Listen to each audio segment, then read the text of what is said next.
Ďakujem veľmi pekne za veľmi príjemné, pekné privítanie a predstavenie mojej osoby.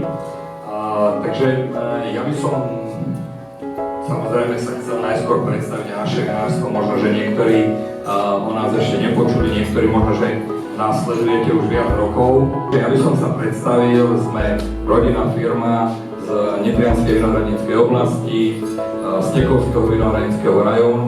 Sme firma, ktorá vznikla v 1997 roku. My sme začali najskôr vysádzať vinohrady a až potom sme začali vyrábať víno. Vinohrad je základ, by mal byť teda základ každej jednej vinárskej firmy.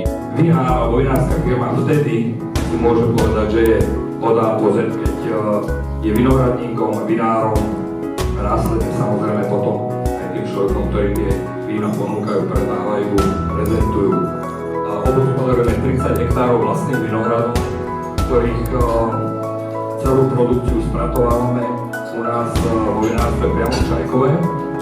Je to vinárstvo, ktoré bolo vybudované v podstate na zelenej lúdke, všetko je na novo, testujeme 17 odrôd, čo je samozrejme dneska už dosť široký sortiment. Zvyknem ja použiť ešte na začiatok jednu takú vetu, že dnešný večer budete piť vína vyrobené z hrozna.